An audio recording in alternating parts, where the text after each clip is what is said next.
আসসালামু আলাইকুম। কেমন আছেন সবাই? আজ হচ্ছে বৃহস্পতিবার আর এখন ঘড়িতে ঠিক বাজছে সকাল 8টা। তো আপনাদের সবাইকে সাথে নিয়ে আমি এখন থেকে আমার ব্লগটা শুরু করলাম। আপনাদের সবাইকে সার্কুলার এই লাইফস্টাইল ব্লগে অনেক অনেক স্বাগত জানাই। প্রতিদিনের মতো আগে রান্নাঘরে কাজ সেরে হাজব্যান্ডকে চা দিয়ে কাজে পাঠিয়ে ছেলেকে খাইয়ে নিজেও একটু চা খেয়ে নিয়ে তারপর চলে এলাম রুমে। আর রুমে এসে রুমের বিছানাটা তুলে নিচ্ছি। আর রুমের বিছানাটা তুলে নিচ্ছি বলতে আজকে কাঁথাগুলো আর বিছানার চাদরটা কেচে দেবো। আর বালিশের ওয়ারগুলোও কেচে নেবো। তার জন্য বালিশের ওয়ারগুলোও কিন্তু আমি খুলে নিয়েছি। আর পেপারটা একবার ঝেড়ে নিয়ে তারপর একটা অন্য চাদর বিছিয়ে দেবো। কেননা এসব কেচে মেলে শুকিয়ে আর রান্নাবান্না সেরে তারপর এসে বিছানার চাদরটা বিছাতে একটু কষ্টই হয়। তো এই টাইমটায় যদি আমি বিছিয়ে নিই তাহলে আর অতটা ভারী লাগবে না কাজটা। তো তাই চাদরটা তুলে একবারে চাদরটা বিছিয়ে দিলাম। আর বালিশগুলো ভাবছি একটু রোদে দেবো, দেখি যদি রোদে দিই তো তার জন্য আর বালিশের ওয়ারগুলো লাগালাম না। আর রোদে দেওয়ার পর তারপর নামিয়ে এনে লাগিয়ে দেবো। আর এদিকে আমি ততক্ষণ বিছানার চাদরটা বিছিয়ে নিচ্ছি। আর আপনারা যারা আমার ভিডিওটা দেখছেন তাদের সবাইকে আমার ভিডিওটা সম্পূর্ণ দেখার জন্য অনেক অনেক অনুরোধ রইল। আর আমার ভিডিওটা প্লিজ আপনারা স্কিপ করে দেখবেন না। আর এই বিছানার চাদরটা একটু ছোট, জানেন তো, এদিকে টানলে ওদিকে খুলে আসে, আবার এদিকে টানলে ওদিকে খুলে আসে। তো কী আর করা যাবে। আর আমাদের খাটটা কিন্তু খাটের থেকেও খাটের যে একটা মাপ থাকে তো তার থেকেও কিন্তু বড়। তো তার জন্য একটু ছোট চাদর হলে কিন্তু একদম হতে চায় না। আর একদম রাইট মাপ যেগুলো সেগুলো কিন্তু হয়ে যায় ঠিকঠাক। তো এই চাদরটা একটু ছোট, তার জন্য এরকম অসুবিধা হয়। আবার নিচে পেপার মেলা আছে, তো তার জন্য উঠতে বসতে গেলেই একটু চাদরটা গুড়িয়ে যায়। তো একটু বিরক্তই লাগে। তো ভাবছি একটা চাদর কিনতে হবে, দেখি। তো একটা চাদর কিনে নেবো। আর কেনার কিছু নাই। আর মায়েদের তো দোকান রয়েছে, আমার বাপের বাড়িতে আমার মায়ের তো দোকান রয়েছে কাপড়ের। বাড়িতেই মা কাপড়ের দোকান করে দোকানটা চালায়। তো সেই দোকান থেকে নিয়ে নেবো। আর তারপর কিন্তু আমি বিছানাটা ঠিক করে ভালো করে রুমটা ঝাড় দিয়ে নিলাম। আর রুমটা ঝাড় দিয়ে নিয়ে এখানে বাইরের উশরাটা একটু ঝাড় দিয়ে নিচ্ছি। আর আমাদের ঘরগুলোতে এমনি কোনো ধুলো নাই, বেশি বেশি ধুলোটা হচ্ছে বালির। তো আর সবসময় জুতো পরে হাঁটাটাও ঠিক নয়। তো তার জন্য একবার খালি পায়েও হাঁটি। আর বেশিরভাগটা কিন্তু খালি পায়ে হাঁটা হয়ে যায়। তো খালি পায়ে হাঁটা হয়, তারপর আবার ঘরে ঢোকা হয়। তো পাপোশ তার জন্য বালিটা বেশি হয়। তো খালি পায়ে হাঁটা কিন্তু একদিক দিয়ে ভালো। সবসময় তো জুতো পরেই হাঁটা হয় সব সময়ের জন্য। তো মাঝে মাঝে একবার করে খালি পায়ে হাঁটা কিন্তু শরীরের পক্ষেও ভালো। তাও তো আমরা মাটিতে হাঁটছি না, এই তো পাকার ঢালাই করা এতে এগুলোতে হাঁটাহাঁটি করছি। তো মাটিতে হাঁটলে সেটা তো আরও ভালো শরীরের পক্ষে। তো মাটিতে তো আর হাঁটাই হয় না বলতে পারেন। তো দেখুন আমার কিন্তু ঝাঁটপাট দেওয়া হয়ে গেল। আর এদিকে ছেলেকে একটু পড়াচ্ছে বর্ষা বলতে আমাদের পাশের বাড়ির একটা বোন হয়, আমাকে ভাবি বলে। তো ওরা কিন্তু হিন্দুদের, কিন্তু ওদের সঙ্গে খুব ভালো সম্পর্ক রয়েছে। আর আমার ছেলে যখন ছোট ছিল তখন তো ওরাই আমার ছেলেকে নিয়ে বেশি থাকতো, ঘুরতো, খেলতো। তো ওরাও কিন্তু আমার ছেলেকে মানুষ করতে অনেকটা হেল্প করেছে। তো সেই ও এসেছিলো আর ও একটু ছেলেকে একটু পড়াচ্ছে, আর আমি এদিকে বাকি কাজগুলো সেরে নিচ্ছি। বাকি কাজ বলতে যে কাঁথার চাদরগুলো তুলেছিলাম, তো বালিশের ওয়ারগুলো, সেই সমস্ত জিনিস কিন্তু আমি এখানে ভিজিয়ে রেখে দেবো একটু। তারপর ভিজে গেলে একটু পর করে আমি কেচে নেবো। একটু পর করে বলতে ভাবছি এখন কাচবো না, কেননা আজকে একটু দেরি হয়ে গেছে, রান্নাবান্নাটা তাড়াতাড়ি সেরে নিই, তারপর কেচে নেবো। তো তাই ভিজিয়ে নিচ্ছি, রান্নাবান্নাটা তাড়াতাড়ি করে সেরে নিয়ে তারপর কেচে মেলে দেবো। আবার মনটায় হচ্ছে জানেন তো, প্রচণ্ড রোদ দিয়েছে। তো ভাবছি যে এখন কেচে নিলে কিন্তু বেশ ভালোই হয়, কিন্তু আবার ভাবছি রান্নাটাও তো দেরি হয়ে যাবে, তখন আবার একেবারে ছেলেকে খাওয়ানো, হাজব্যান্ড খেতে আসবে, তো খুব চাপ হয়ে যাবে। আর এগুলো কাচতে কিন্তু অনেকটাই সময় লেগে যাবে। যেহেতু কাঁথা দুটো রয়েছে, চাদর, এটা ওটা, জামাকাপড় সব অনেক কিছুই রয়েছে। তো এখন কাচতে গেলে কিন্তু ভীষণ দেরি হয়ে যাবে আর আমি পুরোই ভিজে যাব। তো তাই ভাবছি যে এখন ভিজানো থাক, তো রান্নাবান্নাটা তাড়াতাড়ি সেরে নিই, তারপরেই কেচে নেবো।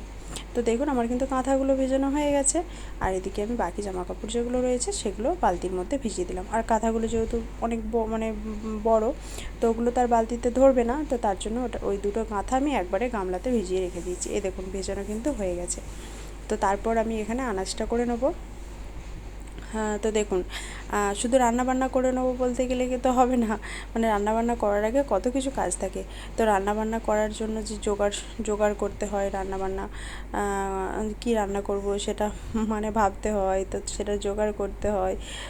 তো তারপর রান্নাবান্না দেখুন এই সমস্ত কিছু যদি আমি এগুলো করতে যেতাম, তারপর আবার হাজব্যান্ড খেতে চলে আসতো, ছেলেকে খাওয়ানো, তো মানে ভীষণই মানে চাপ হয়ে যেত, মানে কোনো কাজটা ঠিকঠাক মতো হতো না।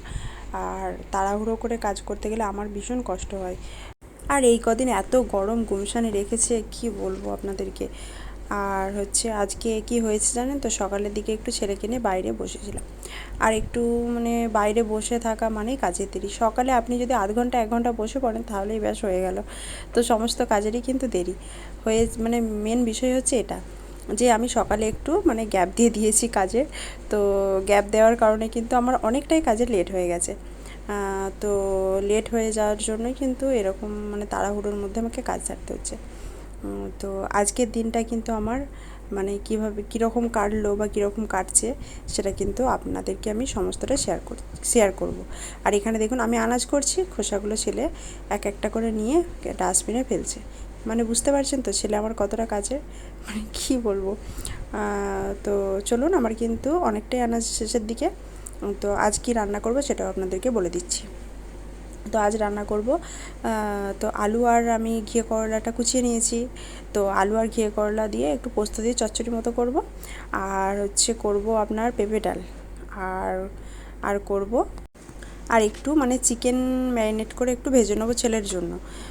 তো ছেলের জন্য ভাজবো, দেখি 2-4 পিস যদি থাকে আমাদেরও হয়ে যাবে। তো এই করব রান্নাবান্না। আর আজকে একটু নিরামিষ করেই খাওয়া দাওয়া করবো। রাতে করব একটু পিঠে। তো তার জন্য আর বেশি কিছু মানে মানে মাছ, ডিম, মাংস এসব করলাম না, তো নিরামিষই করলাম। আর পেঁপে ডাল তো ছেলের জন্য হয়ে যাবে, তো ওর জন্য পেঁপে ডাল করছি আর একটু চিকেন ভেজে নেবো। আর মা ছেলে মিলে একটু পেঁপেও খেয়ে নিলাম, কাঁচা পেঁপে কিন্তু খাওয়া ভীষণ ভালো। আর এদিকে দেখুন, যেহেতু বললাম যে পোস্ত করব, ঘিয়ে করলা দিয়ে আলু দিয়ে পোস্ত করব, তো তার জন্য এখানে কিন্তু আমি পোস্তটাও বেটে নিচ্ছি। এই দেখুন কত কাজ, মানে কি বলবো, আনাজ করার পরেই আবার পোস্ত বাটতে চলে এলাম। তো তারপর আবার ছেলের খাবার বানানো, হাজব্যান্ড কী খাবে সেই খাবার বানানো, মানে বুঝতে পারছেন তো, মানে সংসারে কাজের শেষ নাই, কি আর বলবো। মানে চলুন, এদিকে আমার কিন্তু বাটাবাটি শেষ হয়ে গেছে। তো তারপর আমি কিন্তু ওইদিকে কিন্তু আমি অনেকটাই রান্না মানে বসিয়ে ফেলেছি। তো চচ্চড়িটা মানে আলু টালু সব সেদ্ধ হয়ে গেছে, তো বসানো হয়ে গেছে, এরপর পোস্তটা দিয়ে একটু ফুটিয়ে নিলেই কিন্তু হয়ে যাবে। তো চলুন, আমি এখানে কিন্তু পোস্ত বাটাটা ঢেলে দিলাম। তো তারপর একটু নেড়েচেড়ে একটু ভালো করে মানে পোস্তটা ফুটে গেলে আর একটু মাখা মাখা হয়ে গেলেই কিন্তু আমি নামিয়ে নেবো। আর আমার কিন্তু রান্নাবান্না অনেকটাই হয়ে গেছে, আর আমার ডালও হয়ে গেছে, পেঁপে ডালটাও হয়ে গেছে। পেঁপে ডালটা শুধু একটু ভাজি দিয়ে দেবো। তো দেখুন, আমি এখানে ভাজি দেওয়ার জন্য যেই ডাবরটা কিনেছিলাম মানে এটা, তো সেটাতেই আমি ভাজি দেবো। এখানে কিন্তু এটা গ্যাসে বসিয়ে দিয়ে তারপর তেলটা গরম করে নিয়ে পেঁয়াজগুলো দিয়ে একটু পেঁয়াজটা লাল লাল করে আমি এখানে ভাজিটা দিয়ে দেবো। আর এটাতে ভাজি দেওয়ার কিন্তু অনেকটাই সুবিধা হয়ে গেছে। তো সত্যি মানে হাঁড়ি থেকে ঢেলে একটা আবার হাঁড়িতে এভাবে পেঁয়াজ লাল করে তার মধ্যে মানে ঢালা, মানে এটা ঝামেলা। আর এভাবে কিন্তু ডাবরটার মধ্যে পেঁয়াজটা লাল করে ঢেলে দিলাম, হয়ে গেল, মানে অনেকটাই সুবিধা। তো এটা কিনে কিন্তু আমি অনেকটাই উপকার পেয়েছি। তো তারপর চলুন, রান্নাবান্না অনেকটাই শেষ করে ফেলেছি, আর ভাতটা ফুটিয়ে রেখেছি। আর এই কাচাকুচি করতে করতে কিন্তু আমি অনেকটাই রান্নাঘরে কাজ সেরেছি। যেমন ভাতটা ফুটিয়ে রেখেছিলাম, ভাতটা মানে রান্নাঘরটা ক্লিন করে তারপর কিন্তু ভাতটা লাস্টে ফুটিয়ে বসিয়েছিলাম। তো এইগুলো কাচাকুচি করছিলাম, কাঁথাগুলো কাচাকুচি করে যতক্ষণ গামলা মানে ভর্তি হচ্ছিলো, মানে ততটুকু টাইমের মধ্যেই কিন্তু আমি ওখানে রান্নাঘর ক্লিন করতে লেগে গিয়েছিলাম। তো গ্যাস ওভেনটা ক্লিন করা, বেসিনটা ক্লিন করা, টুকটাক থালা বাসন ছিল সেগুলো মাজা, ঝাঁটফাট দেওয়া, তো এই সমস্ত কাজগুলো আমি কিন্তু করছিলাম। মানে আমি কিন্তু এতটুকু টাইম মানে ওয়েস্ট করিনি, মানে যেটুকু টাইম পেয়েছি সেটুকু টাইমের মধ্যেই কিন্তু আমি কাজ সারার চেষ্টা করেছি। মানে বলতে পারেন আজকের দিনটা আমার কিন্তু ভীষণ মানে মানে কাজের মধ্য দিয়ে আর করে কেটেছে আর কি বলতে পারেন। আমি এতটুকু মানে রেস্ট পাইনি। তো এই যে কাঁথাটা ধুয়ে তারপর আমি গামলায় দিয়ে দিলাম। তো দেওয়ার পর পানিটা যতক্ষণে ভর্তি হবে মানে ততক্ষণের মধ্যেই কিন্তু আমি ওইদিকে রান্নাঘরের কাজগুলো সেরে নিচ্ছিলাম। তো চলুন, এদিকে আমি কিন্তু কাঁথাগুলো মানে কাচাকুচি হয়েই গেছে। তো এরপর ভালো করে আমি ধুয়ে নিচ্ছি। আর এই কাঁথা ধোয়াটা মানে এত কষ্ট, কি বলবো, এত ভারী হয় কাঁথাগুলো, মানে কাচতে ভীষণ কষ্ট হয়। আর এই কাঁথা মানে কেচে ধুতে ধুতে আবার ওই দিকের কাজ সারা, মানে বুঝতেই তো পারছেন কতটা কষ্ট হয়েছে। তো চলুন, আবার এদিকে ছেলে দেখুন পিড়ে বেনি চামচ চাটু নিয়ে চলে এসেছে কলতলায়। তো কলতলায় এসে ও ঘাঁটবে পানি। তো ওকে একটু বকা দিতে ও কিন্তু কান্না করতে লেগে গেল যে আমি পানি ঘাঁটবো। তো ওকে যা হোক করে একটু মানে ম্যানেজ করে একটু কলতলা থেকে বাইরেটা একটু বের করে দিলাম। তো তার জন্য প্রচণ্ড কান্না করছিল, আমাকে শান্তিতে কাজ করতেই দিচ্ছিল না। এক তো ওদিকে তাড়াহুড়োর মধ্যে কাজ সারছি, তার মধ্যে আবার ওর কান্নাকাটি, মানে কী আর বলবো।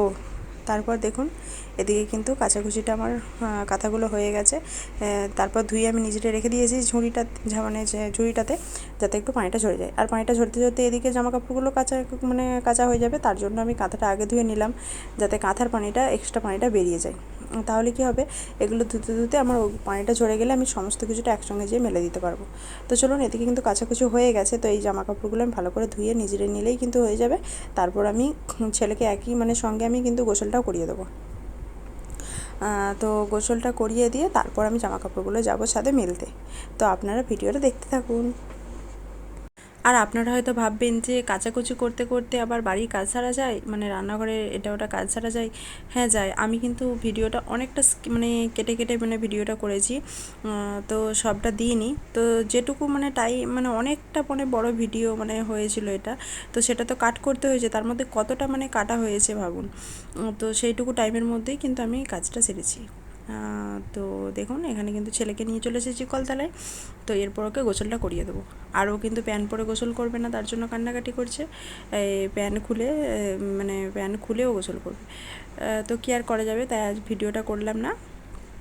একেবারে গোসলটা করে নিয়ে তারপর আপনাদের সামনে আসছি। আর যারা যারা এই পর্যন্ত আমার ভিডিওটা দেখলেন তাদের সবাইকে আমার চ্যানেলটা সাবস্ক্রাইব করে দেওয়ার অনেক অনেক অনুরোধ রইল। আর আমার চ্যানেলটা সাবস্ক্রাইব করে পাশে থাকা বেল আইকনটা প্লিজ প্রেস করে দেবেন, যাতে করে আমার ভিডিও নোটিফিকেশান আপনাদের ফোনে সবার আগে পৌঁছে যায়।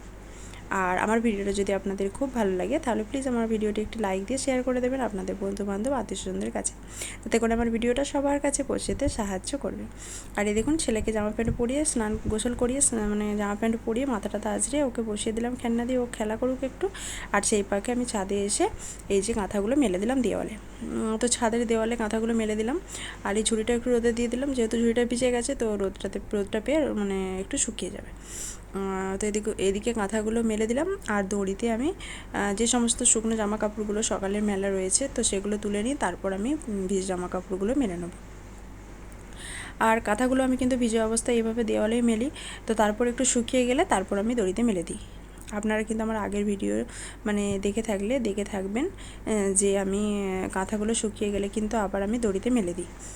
তো ধারগুলো কিন্তু ভিজে থাকে, সবটাই শুকিয়ে যায়, ধারগুলো ভিজে থাকে। তো তার জন্য একটু ছোটো বড়ো করে দড়িতে মেলে দিই, যাতে ধারগুলো শুকিয়ে যায় ভালোভাবে। তো তারপর দেখুন এখানে চাদরটা মেলে দিচ্ছি, এদিকে চাদর আর নাইটি।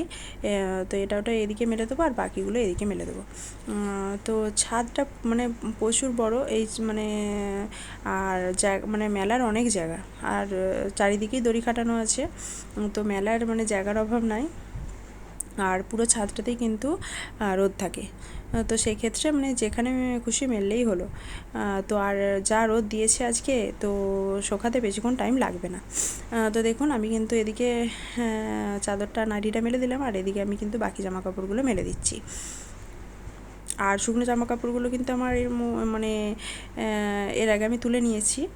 এদিকে যে জামা কাপড়গুলো মেলা ছিল সেগুলো তুলে নিয়েছি, তারপর এদিকে ভিজে জামা কাপড়গুলো মেলে দিলাম।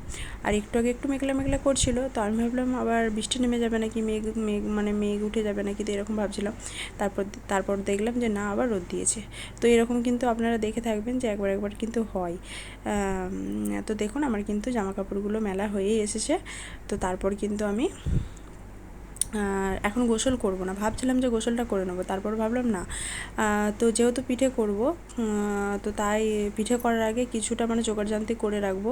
আর ছেলে নিয়ে একটু জোগাড়যন্ত্র না করে রাখলে মানে বিকাল টাইমে পিঠে করতে গেলে খুবই চাপ হয়ে যায়। তো যেহেতু নারকেলের সমস্যা পিঠে করব, মানে নারকেল পিঠে করব, আবার তালের মানে বড়া পিঠে করব, তো সেই জন্য নারকেল দেবো, নারকেল কোড়াতে হবে। তো সেই জন্য আর গোসলটা করলাম না, জামাটা ছেড়ে একটা মানে শুকনো নাইটি পরে তারপর কাজগুলো সেরে তারপর গোসলটা করে নিলাম। আর এদিকে দেখুন হাজব্যান্ড আমার কাজে একটু হেল্প করলো, তো নারকেলটা কুড়িয়ে দিল আর আমি এদিকে আটাটা মেখে রেখে দিলাম। তো তারপর গোসলটা সেরে খাওয়া দাওয়াটা করে নিলাম। আর এই দেখুন আপনাদেরকে একটু দেখিয়েও দিলাম। আর আজকের ভিডিওটা এই পর্যন্তই। আপনারা সবাই ভালো থাকবেন, সুস্থ থাকবেন, সবাইকে ভালো রাখবেন। আপনাদের সবাইকে আল্লাহ হাফেজ, আসসালামু আলাইকুম।